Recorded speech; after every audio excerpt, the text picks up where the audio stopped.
Mic है क्या? Mic ले लो। आप दे दो माइक, वो तो ले आओ। माइक कर रहे थे ना, वो हो रहा है। मैं थोड़ा जोर से बोलता हूँ, फिर आवाज आ जाएगी। धन्यवाद साथियों, आप सब यहाँ पर आए। सबसे पहले तो आप जानते हैं कि कल शाम को कर्नाटक राज्य में प्रचार समाप्त हुआ है और कल यानी 10 तारीख को वहाँ पर मतदान है। कर्नाटक में जो इलेक्शन कैंपेन हुआ और जो रुझान सामने आ रहे हैं, उसे देखकर स्पष्ट है कि वहाँ जनता बदलाव चाहती है और वहाँ की भाजपा सरकार भ्रष्टाचार में पूरी तरह लिप्त थी। और हमारी पार्टी का नेताओं का जो धुआंधार प्रचार हुआ, उसको देखकर ये बात बिल्कुल क्लियर है कि वहाँ कांग्रेस पार्टी 13 तारीख को जब मतगणना होगी तो बहुत भारी बहुमत के साथ वहाँ पे सरकार हम लोग बनाएंगे। कर्नाटक के चुनाव बहुत महत्वपूर्ण हैं क्योंकि यहाँ पर एक तरह से डायरेक्ट फाइट भाजपा कांग्रेस की है और बीजेपी ने पूरी ताकत के साथ वहाँ कैंपेन किया। प्रधानमंत्री, गृह मंत्री, सब नेता छोटे बड़े वहाँ गए, लेकिन जो मुद्दे थे उसको कांग्रेस ने उठाया और मैं समझता हूँ कि वहाँ पर अब तक का जो बहुमत हमको नहीं मिला, उससे ज़्यादा बहुमत कांग्रेस पार्टी को कर्नाटक में मिलेगा। इस प्रचार में, इलेक्शन कैंपेन में जिस प्रकार के शब्दों का प्रयोग हुआ और ख़ासकर हमारे राष्ट्रीय अध्यक्ष खारगे साहब के को धमकी दी गई, उनको, उनके परिवार को जान से मारने की, उस पर भी केंद्र सरकार, राज्य सरकार ने कोई पुख्ता कदम नहीं उठाए। तो ये एक निम्न स्तर की राजनीति है और इसका हम सबको खंडन करना चाहिए। मैं कड़े शब्दों में इस प्रकार की वारदातों की निंदा करता हूं और उम्मीद करता था कि भाजपा के लोग इस प्रकार का पक्षपात रवैया नहीं अपनाएंगे। और खारगे साहब जी को जो धमकी मिली वो एक तरह से बौखलाहट का परिचय था। साथियों, आप ये भी जानते हैं कि एक बात तो और स्पष्ट हो गई है। सामान्य मुख्यमंत्री जी का भाषण परसों धौलपुर में हुआ और उस भाषण को सुनने के बाद मुझे ऐसा लगता है कि सामान्य मुख्यमंत्री जी की नेता आदरणीय श्रीमती सोनिया गांधी जी नहीं है, बल्कि उनकी नेता वसुंधरा राजे सिंधिया जी हैं। उनकी नेता सोनिया गांधी जी नहीं हैं, बल्कि उनकी नेता वसुंधरा राजे सिंधिया जी हैं। और एक तरफ ये कहा जा रहा है कि हमारी सरकार को गिराने का काम भाजपा कर रही थी, दूसरी तरफ कहा जाता है कि सरकार को बचाने का काम वसुंधरा जी कर रही थी। तो ये जो विरोधाभास है, इसको समझाना चाहिए। आप कहना क्या चाह रहे हैं, ये स्पष्ट कर देना चाहिए। आप सबको मालूम है, सरकार बनने के बाद मैं प्रदेश का उप मुख्यमंत्री था, प्रदेश अध्यक्ष था और 2020 में देशद्रोह, राष्ट्रद्रोह के मुकदमे में मेरे पर कार्रवाई करने की कोशिश की गई थी। अनेक ऐसे प्रकरण हुए और हम सब लोग, और मैं स्पष्ट करना चाहता हूं कि मैं और हमारे कुछ साथी सरकार में नेतृत्व परिवर्तन चाहते थे। अपनी बात को लेकर हम दिल्ली भी गए और अपनी बातों को रखा। उसके बाद अखिल भारतीय कांग्रेस कमेटी ने लगातार चर्चाएं हुई और आज वो दुनिया में नहीं है, स्वर्गीय अहमद पटेल साहब, लेकिन उनके माध्यम से सब नेताओं से मुलाकात हुई और एक कमेटी का गठन हुआ, एआईसीसी ने किया। उसमें माखन साहब, वेणुगोपाल जी और अहमद पटेल जी सदस्य थे और उस कमेटी का एक काम था। और कमेटी जब गठन हुआ उस समय हम सब की बात सुनकर हमारी बातों को एक्सेप्ट किया गया और एक रोड मैप तैयार किया गया। बहुत सारी बातें उसमें थी, मैं उसका उल्लेख नहीं करूँगा, लेकिन कमेटी का गठन हुआ और उसके बाद से हम सब ने, चाहे वो राज्यसभा के चुनाव हों, चाहे विधानसभा में मतदान हो, पार्टी का प्रचार हो, कांग्रेस को मजबूत और ताकतवर बनाने के लिए हम सभी साथियों ने जी जान से कोशिश की और मेहनत की। और 2.5 साल का जो कार्यकाल निकला वो इस बात का प्रतीक है। अनुशासन तोड़ने का काम कभी भी किसी ने नहीं किया। मुझे बहुत कुछ कहा गया, कोरोना, गद्दार, निकम्मा आदि, और जो ये आरोप परसों लगाए गए, ये 2.5 साल से मैं आरोप सुन रहा था, लेकिन हम अपनी पार्टी को और सरकार की छवि को नुकसान नहीं पहुंचाना चाहते थे। इसीलिए मुझे लगा कि जो प्रकार का भाषण दिया गया, मैंने पहली बार देखा कि अपनी सरकार को, अपने ही विधायकों को, अपने नेताओं को बेइज्जत और बदनाम करने का काम हो रहा है। कांग्रेस के विधायकों को तो बदनाम करने का काम हो रहा है और भाजपा के नेताओं का गुणगान हो रहा है। ये समझ से परे है। इस प्रकार का जो काम हुआ वो बड़ा गलत है। और हम सब लोग जो दिल्ली में गए थे अपनी बात को रखने के लिए, किन लोगों पर आरोप लगाए जा रहे हैं? ऐसे लोग जो पब्लिक लाइफ में 30, 40, 45 साल से हैं। 3 दिन पहले मैं बाड़मेर में था। सम्मानीय हेमाराम जी 1980 से विधायक हैं। उनकी क्या छवि है, मतदाता, पब्लिक, उनके क्षेत्र के लोग उनको अच्छी तरह जानते हैं, उनकी क्या क्रेडिबिलिटी है और क्या पब्लिक लाइफ में उनका अब तक का इतिहास रहा। ओला साहब, जिनके स्वर्गीय पिताजी 1957 से चुनाव लड़ रहे हैं, बड़े बड़े पदों पर रहे, और हेमाराम जी ने तो अपने नौजवान बेटे की मौत में और याद में एक छात्रावास बनाया है। 100 करोड़ की ज़मीन तो उनकी बाड़मेर में, निजी ज़मीन को उन्होंने दान किया समाज के लिए, लोगों के लिए। पैसा इकट्ठा कर 22 करोड़ का एक हॉस्टल बनाया 150 बच्चों के लिए, गरीब बच्चों के पढ़ने के लिए।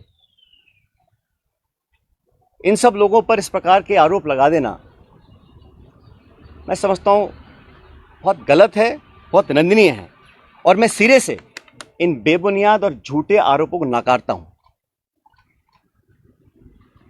बहुत से साथियों को मंत्री बनाया इस सरकार के अंदर, बड़े बड़े पद दिए गए, कोई चेयरमैन है, कोई कॉर्पोरेशन में मेंबर है, कोई पार्टी के पदों पर बैठे हैं। 3 साल हो गए।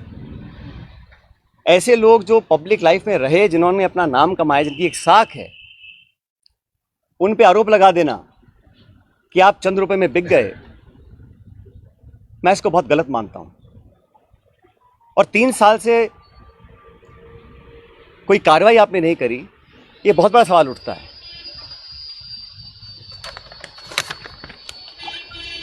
साथियों, हम दिल्ली में गए, अपनी बात को रखा,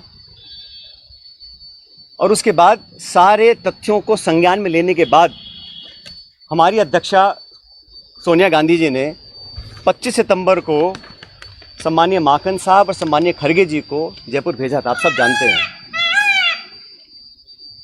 वो विधायकों की मीटिंग हो ही नहीं पाई। सोनिया गांधी हमारी पार्टी की अध्यक्ष थी उस समय।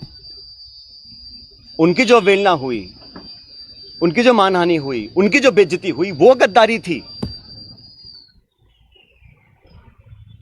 इतने सारे विधायक, 20, 30, 40, पता नहीं कितने विधायकों को उनकी इच्छा के खिलाफ इस्तीफा दिलवाया गया, अपनी सरकार को संकट में खड़ा करा गया। बहुत से लोग आरोप लगाते हैं कि मोदी और शाह के कहने पर इस्तीफे दिलवा दिए गए। अब ये बात मुझे बोले और मैं जाके मंच पे इस बात को बोलूं, ये शोभा देता है क्या? तो मुझे लगता है कि अब तक जो हुआ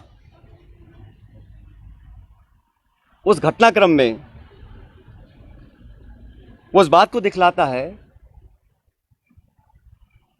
अनुशासनहीनता किसने करी, पार्टी का डिसिप्लिन किसने तोड़ा, और सही मायने में संगठन को और सरकार को कौन मजबूत कर रहा है, कौन कमजोर कर रहा है। और अपने नेताओं को खुश करने के लिए बहुत सारे लोग तरह तरह की बातें करते हैं। कोई किसी की चुगली करता है, कोई किसी की चुगली करता है। मुझे बहुत सारे लोग आके बहुत सारी बातें बोलते हैं कि यहाँ हज़ारों करोड़ का घोटाला हो गया, यहाँ ये स्कैम हो गया। इन्हीं बातों को मैं मंच पर आकर इनका बखान करूं, ये शोभा नहीं देता, ये गंभीर राजनीति का परिचय नहीं है।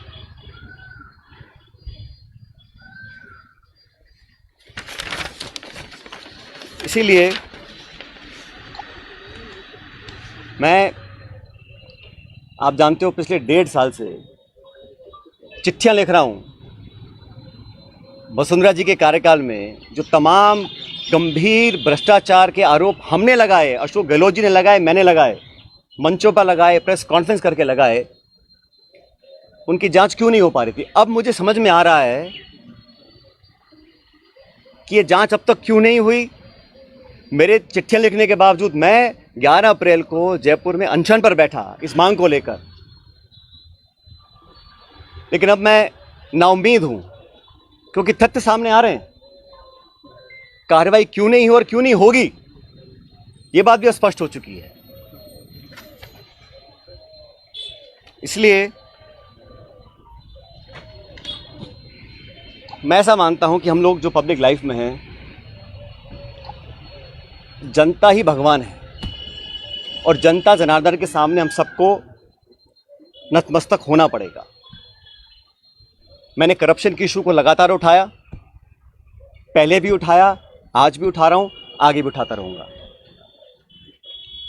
जब जब मैं वसुंधरा जी के करप्शन की बात करता हूं या जो पेपर लीक हुए जिसमें लाखों बच्चों के भविष्य पर सवाल चिन्ह खड़े हो गए, उस पर कोई जवाब नहीं आता। इसलिए साथियों, मैंने निर्णय लिया है कि आरपीएससी, जहां से कई सारे पेपर लीक हुए, बहुत सारी वहाँ पे खबरें आई कि वहाँ पे तमाम भ्रष्टाचार हो रहा है, अजमेर स्थित आरपीएससी है। मैं 11 तारीख को परसों अजमेर से एक यात्रा निकालूंगा। जनता के बीच जाकर जनता की आवाज़ सुनेंगे, जनता के मुद्दों को उठाएंगे और जैसा मैंने शुरू में कहा, जनता जनार्दन है तो जनता के बीच जाना हम सबका दायित्व बनता है। और जो करप्शन के इश्यूज़ हैं, जो नौजवानों के इश्यूज़ हैं, जो पेपर लीक और पेपर कैंसिल के और नौजवानों के हितों से जुड़े मुद्दे हैं, उनको उठाकर मैं एक जन संघर्ष यात्रा निकालने जा रहा हूं, जो 11 तारीख को शुरू होगी अजमेर से और जयपुर की तरफ हम लोग आएंगे। लगभग 125 किलोमीटर की यात्रा है।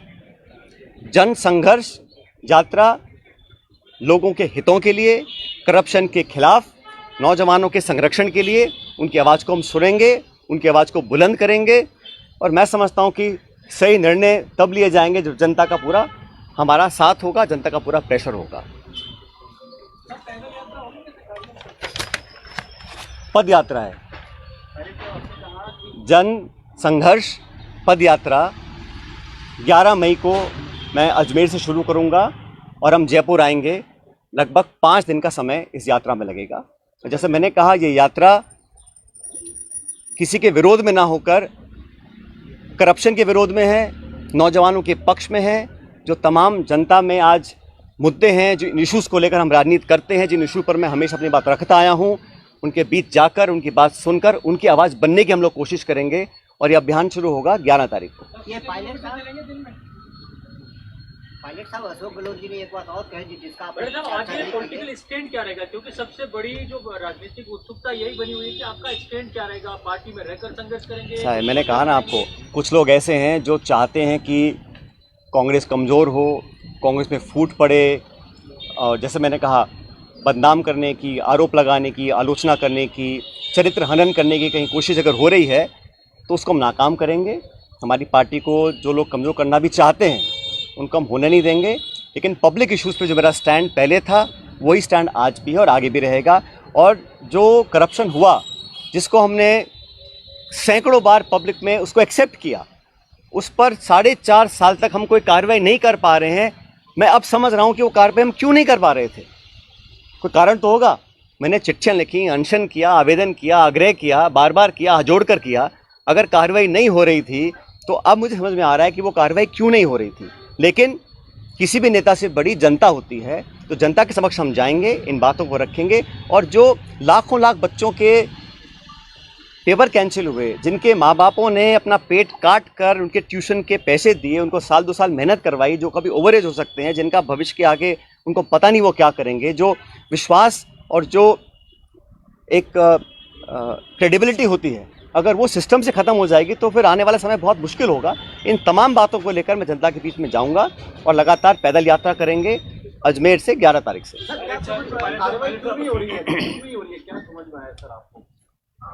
मैंने कहा ना, मैंने जो धौलपुर का भाषण सुना माननीय मुख्यमंत्री जी का, उसको सुनने के बाद अब मैं समझ गया हूं कि वो कार्रवाई अब तक क्यों नहीं हुई और मेरे तमाम आग्रह करने के बाद भी क्यों नहीं हो रही।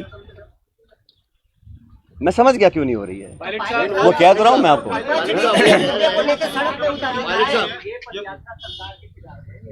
ये मैंने शुरू में कहा, ये यात्रा किसी के खिलाफ नहीं है, ये यात्रा करप्शन के खिलाफ है, भ्रष्टाचार के खिलाफ है, ये यात्रा नौजवानों के पक्ष में है, उनके हितों की रक्षा करने के लिए है और जनता के बीच हम सबको जाना भी चाहिए। हम जनता के बीच जाएंगे नहीं और हम अपने ही विधायकों को, अपने ही मंत्रियों को, अपनी सरकार को बदनाम करते रहेंगे, बेइज्जत करते रहेंगे, तो हम जनता के बीच चुनाव लड़ने कैसे जाएंगे 6 महीने के बाद? 125 किलोमीटर की पदयात्रा रहेगी, उसमें जो जन समर्थन मिलेगा उसके बाद आप निर्णय लेने की बात कर रहे हैं, कौन सा निर्णय लेने की बात? मैंने कहा है हमें करप्शन के खिलाफ कदम उठाने हैं। अब तक हम वो संतोषजनक तरीके से नहीं कर पाए हैं, तो हम पब्लिक बीच में जाएंगे और जो हमने वादे पब्लिक में किए थे सरकार बनने से पहले, उन वादों को पूरा करवाएंगे। अभी 7 महीने बचे हैं चुनाव में, 8 महीने। मैंने कहा ना आपको शुरू में, आप उठा रहे हो, ये तो विपक्ष ऑलरेडी उठा रहा है, इसमें आप क्या करने जा रहे हैं?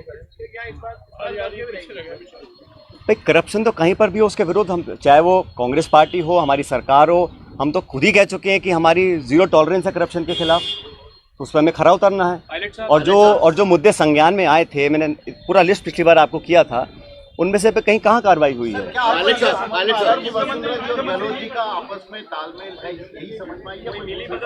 भाई मैंने कुछ नहीं कहा आपको, मैंने इतना कहा कि धौलपुर के परसों के भाषण के बाद मुझे समझ में आ गया है कि कार्रवाई अब तक क्यों नहीं हुई। कोई कारण तो होगा ना।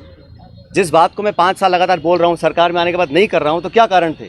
वो कारण सामने आ गए। सर उसी भाषण में, सर पायलट साहब, उसी भाषण में मुख्यमंत्री ने कहा कि AICC से पैसा दिलवा देंगे। उसी भाषण में मुख्यमंत्री ने कहा। ये इसका जब ऐसा है, मैंने आपको शुरू में कहा कि मैं किसी पे आरोप लगा दूं कि इसने 1000 करोड़ खा गया, 10,000 करोड़ खा गया, 1 लाख करोड़ खा गया, उसका कोई मतलब नहीं है। पब्लिक लाइफ में अगर तथ्य प्रमाण किसी के पास हैं तो कार्रवाई कर देनी चाहिए थी, अब तक क्यों नहीं करी? और ये जो पैसे की बात है, जिन लोगों का पूरा राजनीतिक जीवन सिर्फ पैसे के दम पर पनपा हो, शायद उनको हर चीज़ में पैसा नोट दिखाई देता है। ऐसा नहीं है, पब्लिक जज्बात भी कुछ होते हैं, पब्लिक वोट भी कुछ होती है, पब्लिक इमेज भी कुछ होती है। जिन लोगों की राजनीति सिर्फ पैसे के दम पर चलती आई हो, उनको हर चीज़ में अगर पैसा दिखता है, उसका मेरे पास कोई जवाब नहीं है। मैं 3 साल से बातों को सुन रहा हूँ। मैंने बार बार कहा है कि करप्शन के खिलाफ हम सबको लड़ना है। अगर किसी पे कार्रवाई करनी तो कर देनी चाहिए थी, इंतजार किस बात का है? और जिन लोगों पे आरोप लगा रहे हैं, समझना चाहिए उनकी 30, 40, 50 साल की राजनीति है। हम भी बड़े बड़े पदों पर रहे हैं, केंद्र में रहे हैं, राज्य में रहे हैं, निर्वाचित रहे हैं, पब्लिक के सामने काम किया है। अगर कोई उंगली उठा सकता है बता दे हमारे को। इस तरह के आरोप लगाने से, सुन ले मेरी बात, अरे मैं कह रहा हूं किसी को किसी भी करप्शन के चार्ज कहीं किसी पर भी हो, अगर तथ्य हो तो कार्रवाई कर देनी चाहिए। अब तक क्यों नहीं करी कार्रवाई किसी ने भी? ये आरोप लगाना, सुनिए मेरी बात, विधायकों पर, कांग्रेस के विधायकों पर, जिनके दम पर हम मुख्यमंत्री बने हैं, सोनिया गांधी जी जिनके आशीर्वाद से मुख्यमंत्री बने हैं, आप उन्हीं को बदनाम करेंगे, उनकी आलोचना करेंगे, उनको बेइज्जत करेंगे, तो पब्लिक सवाल नहीं पूछेंगे हमसे 6 महीने के बाद। इसी इस प्रकार के निराधार आरोप लगाना कोई बहुत गंभीर राजनीति का परिचय नहीं है। सर आप मानहानि का दावा करेंगे, इसका मानहानि का क्या कह रहे हैं? दर्ज करवाओगे क्या गलत के खिलाफ? मैं कह रहा हूँ ना, एक तरफ तो आरोप लगा रहे हैं कि भाजपा सरकार गिरा रही थी, दूसरी बात कह रहे हैं कि वसुंधरा सरकार बचा रही थी। तो मैं समझ नहीं आया बोलना क्या चाह रहे हैं, कौन गिरा रहा था, कौन बचा रहा था? हमारा सब समझौता दिल्ली में हो गया, कमेटी ने निर्णय ले लिया, हम सब समझौते के बाद जयपुर आए, सदन में पेश हुए, हम सब ने एक स्वर से अपनी सरकार का समर्थन किया, हर मतदान कांग्रेस के पक्ष में किया, राज्यसभा का चुनाव हो, मध्य विभाजन हो, हर जगह 2.5 साल से हम सब लोगों ने अपनी कथनी करने में कोई फ़र्क नहीं रखा। मैं तमाम अपनी आलोचना सुनने के बाद जो मुझे कहा आप सब जानते हैं। मैं भी तर्क दे सकता था, जवाब दे सकता था, लेकिन मैंने शासन में रहा, मुझे पार्टी की चिंता है, सरकार की चिंता है, इसलिए मैंने बोला नहीं। लेकिन इस प्रकार के पब्लिक प्लेटफॉर्म पर आकर अगर कोई किसी का चरित्र हनन करेगा तो उसका जवाब तो जनता को देना ही पड़ेगा। क्या आपको पार्टी छोड़ने के लिए मजबूर किया जा रहा है? मैं यात्रा निकाल रहा हूँ पब्लिक इश्यूज को लेकर, और मैंने कहा ना, अगर कोई चाहता है कि कांग्रेस को कमजोर करने की कोशिश करेगा तो उस कोशिश को हम नाकाम करेंगे।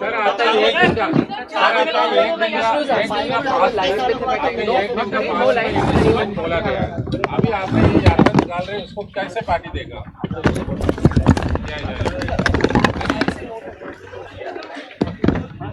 अरे निकाल